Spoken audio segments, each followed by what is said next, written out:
This YouTube channel does not promote any violent, harmful, or illegal activities. All content provided by this channel is meant for an educational purpose only.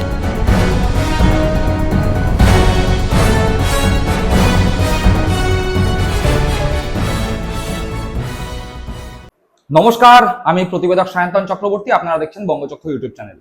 ইতিমধ্যেই আমরা উত্তরবঙ্গের মালদা বাদ দিয়ে যে 42টি বিধানসভা আসন রয়েছে, সেই 42টি বিধানসভা আসনের মধ্যে তৃণমূল কংগ্রেস অবশ্যই জিতবে বা নিশ্চিতভাবে জিতবে এরকম আসনগুলোর কথা আগের পর্বে আপনাদের জানিয়েছিলাম। আমরা বলেছিলাম যে উত্তরবঙ্গের যে মোট 54টা বিধানসভা আসন আছে তার মধ্যে 12টা আছে মালদা জেলায়। মালদা জেলার 12টা আসন বাদ দিলে পড়ে থাকে 42টি বিধানসভা আসন। সেই 42টি বিধানসভা আসনের মধ্যে আগামী 2026 বিধানসভা নির্বাচনে তৃণমূল কংগ্রেস নিশ্চিতভাবে 18টি বিধানসভা আসন নিজেদের দখলে রাখতে চলেছে। হ্যাঁ, ঠিক শুনছেন, তৃণমূল কংগ্রেস 18টি বিধানসভা আসন 42টি আসনের মধ্যে নিজেদের দখলে রাখতে চলেছে। কিন্তু তৃণমূল কংগ্রেস যখন 42-এর মধ্যে 18টি নিজেদের দখলে রাখতে চলেছে, পাশাপাশি প্রশ্ন উঠে যায় যেই উত্তরবঙ্গ বিজেপির শক্ত ঘাঁটি, সেই উত্তরবঙ্গে তাহলে এই 42টি আসনের মধ্যে তৃণমূল কংগ্রেস যদি 18টি আসন নিজেদের দখলে নিশ্চিতভাবে রাখতে সক্ষম হয়, তাহলে বিজেপি কটা আসন নিজেদের দখলে রাখতে সমর্থ হবে? এই প্রশ্ন যখন উঠছে, সেই প্রশ্নের উত্তরও দিতে হবে এবং সেই উত্তর নিয়েই আজকে আমাদের পর্বে আমি উপস্থিত। দেখুন, উত্তরবঙ্গ বিজেপির শক্ত ঘাঁটি। বিজেপির শক্ত ঘাঁটি উত্তরবঙ্গ হওয়ার বেশ কিছু কারণ রয়েছে। প্রথম এবং প্রধান কারণ সিপিএম এর ভোট বিজেপিতে ট্রান্সফার হওয়া। আমরা জানি গোটা বাংলায় বিভিন্ন বিধানসভা এলাকায় সিপিএম এর ভোট বিজেপিতে ট্রান্সফার হয়েছে, কিন্তু উত্তরবঙ্গ এমন একটা জায়গা, যখন 2011 সালে তৃণমূল কংগ্রেস ক্ষমতায় আসে, সেই সময় উত্তরবঙ্গে বেশ ভালো সংখ্যক আসন সিপিএম কিন্তু পেয়েছিল। বলাই বাহুল্য যে উত্তরবঙ্গে সেই অর্থে তৃণমূল কংগ্রেস বা কংগ্রেস সিপিএম এর শক্ত ঘাঁটিতে কোনোদিনই প্রভাব ফেলতে পারেনি।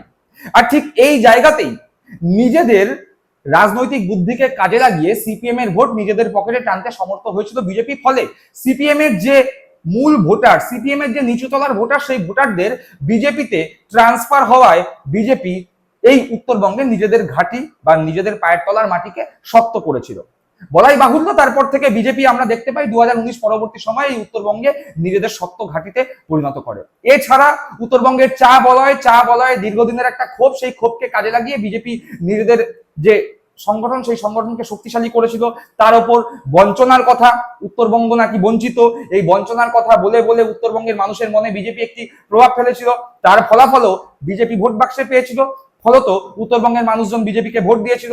উত্তরবঙ্গে এইমস করা হবে, উত্তরবঙ্গে আইআইএম করা হবে, উত্তরবঙ্গে আরো ভালো রকম পরিষেবা দেওয়া হবে, এরকম নানান প্রতিশ্রুতি বিজেপি দিয়ে উত্তরবঙ্গে মানুষজনের মন জয় করতে সমর্থ হয়েছিল এবং যার সরাসরি প্রভাব ভোট বাক্সে বিজেপি নিয়েছিল। এবং আমরা দেখতে পেয়েছিলাম যে গত বিধানসভা নির্বাচনে উত্তরবঙ্গের 54টি আসনের মধ্যে বিজেপি 30টি আসন পেয়েছিল।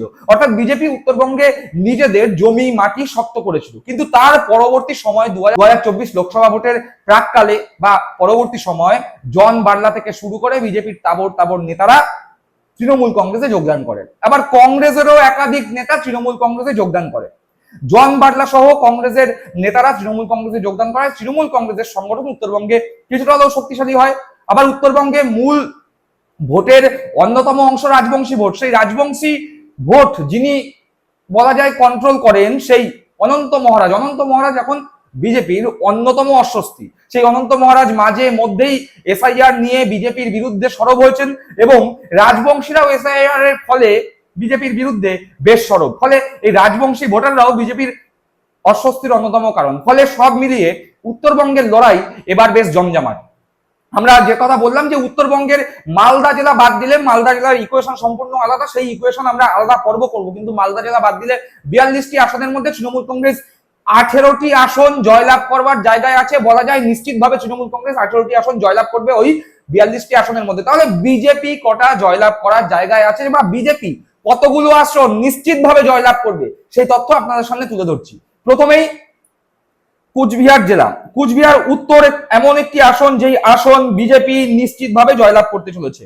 কুচবিহার উত্তর, কুচবিহার জেলার কুচবিহার উত্তর এই বিধানসভা আসন বিজেপি নিশ্চিতভাবে জয়লাভ করতে চলেছে। এরপরের জেলা আলিপুরদুয়ার এবং কালচিনি, এই দুটি বিধানসভা আসন, আলিপুরদুয়ার জেলার আলিপুরদুয়ার এবং কালচিনি এই দুটি বিধানসভা আসন বিজেপি নিশ্চিতভাবে জয়লাভ করতে চলেছে। তারপরের জেলা জলপাইগুড়ি জেলার জলপাইগুড়ি এবং ডাবগ্রাম ফুলবাড়ি, জলপাইগুড়ি এবং ডাবগ্রাম ফুলবাড়ি এই দুটি বিধানসভা আসন জলপাইগুড়ি জেলার মধ্যে বিজেপি নিশ্চিতভাবে জয়লাভ করতে চলেছে। তারপরে দার্জিলিং জেলার শিলিগুড়ি এবং মাটিগাড়া নকশালবাড়ি, আবার শুনুন শিলিগুড়ি যেখানে বিজেপির প্রার্থী শঙ্কর ঘোষ, শিলিগুড়ি এবং মাটিগাড়া নকশালবাড়ি এই দুটি বিধানসভা আসন বিজেপি অবশ্যই নিশ্চিতভাবে জয়লাভ করতে চলেছে। এরপরে উত্তর দিনাজপুরের কালিয়াগঞ্জ এবং রায়গঞ্জ, আরো একবার বলছি কালিয়াগঞ্জ এবং রায়গঞ্জ বিজেপি অবশ্যই জয়লাভ করতে চলেছে আগামী 2026 বিধানসভা নির্বাচনে। উত্তর দিনাজপুরের কালিয়াগঞ্জ এবং রায়গঞ্জ বিজেপি আবার জয়লাভ করতে চলেছে 2026 বিধানসভা নির্বাচনে। এরপরের জেলা দক্ষিণ দিনাজপুরে কার বাড়ি? দক্ষিণ দিনাজপুরে বাড়ি বিজেপির প্রাক্তন রাজ্য সভাপতি কেন্দ্রীয় প্রতিমন্ত্রী সুকান্ত মজুমদারের, এবং সুকান্ত মজুমদারের বাড়ি যেই এলাকায় বালুরঘাট, সেই বালুরঘাট বিধানসভা আসন বিজেপি নিশ্চিতভাবে জয়লাভ করার জায়গায় রয়েছে। অন্ততপক্ষে আমরা যে সমস্ত তথ্য জোগাড় করেছি সেই জায়গায় দাঁড়িয়ে নিশ্চিতভাবে বলা যায় যে বালুরঘাট বিজেপি জয়লাভ করতে চলেছে। তারপরে যেই জেলা বাকি থাকে সেই জেলা হচ্ছে মালদা। আমরা প্রথমেই বললাম মালদা জেলা, এই মালদা জেলার যে 12টি বিধানসভা আসন রয়েছে সেই 12টি বিধানসভা আসন নিয়ে আমরা আলাদা পর্ব করবো। এর আগের পর্ব আমরা বলেছি যে সেখানে এবার লড়াইটা বেশ ইন্টারেস্টিং লড়াই। সিপিএম আর আইএসএফ আলাদা লড়ছে, কংগ্রেস এবার আলাদা লড়ছে, তৃণমূল কংগ্রেস আবার বিজেপি, মোট চতুর্মুখী লড়াইয়ের সম্ভাবনা মালদায়। তাই মালদার 12টি আসনের মধ্যে কে কটা আসন পেতে পারে, কোথায় টাফ ফাইট, সেটা নিয়ে আলাদা আলোচনা হবে। কিন্তু উত্তরবঙ্গের মালদা বাদে 42টি যে আসন রয়েছে বিভিন্ন জেলায়, সেই 42টি আসনের মধ্যে তৃণমূল কংগ্রেস আমরা আগের পর্বে দেখেছিলাম 18টি আসন নিশ্চিতভাবে জয়লাভ করার জায়গায় আছে। আর বিজেপি এই 42টি আসনের মধ্যে কুচবিহার থেকে একটি, আলিপুরদুয়ার থেকে দুটি, জলপাইগুড়ি থেকে দুটি, শিলিগুড়ি থেকে দুটি, কালিয়াগঞ্জ উত্তর দিনাজপুর থেকে দুটি, দক্ষিণ দিনাজপুর থেকে একটি, অর্থাৎ মোট 42টি আসনের মধ্যে 10টি আসন বিজেপি নিশ্চিতভাবে জয়লাভ করার জায়গায় রয়েছে। অর্থাৎ কি বললাম, এই যে মালদা জেলা বাদ দিয়ে উত্তরবঙ্গের 42টি আসনের মধ্যে তৃণমূল কংগ্রেস 18টি জয়লাভ করার জায়গায় রয়েছে এবং বিজেপি 10টি আসন জয়লাভ করার জায়গায় রয়েছে। অর্থাৎ 18 আর 10 কত হয়? 28। তাহলে বাকি রইল কটা? বাকি রইল 14টি আসন। এই 14টি আসন টাফ ফাইট, সমানে সমানে লড়াই, সমানে সমানে টক্কর। এই 14টি আসনের মধ্যে তৃণমূল বা বিজেপি যে কেউ জিততে পারে। আমি একবার বলে রাখি যে গতবার উত্তরবঙ্গের 54টি আসনের মধ্যে তৃণমূল কংগ্রেস পেয়েছিল 24টি, বিজেপি পেয়েছিল 30টি, কংগ্রেস সিপিএম বা অন্যান্য দল একটিও আসন পায়নি।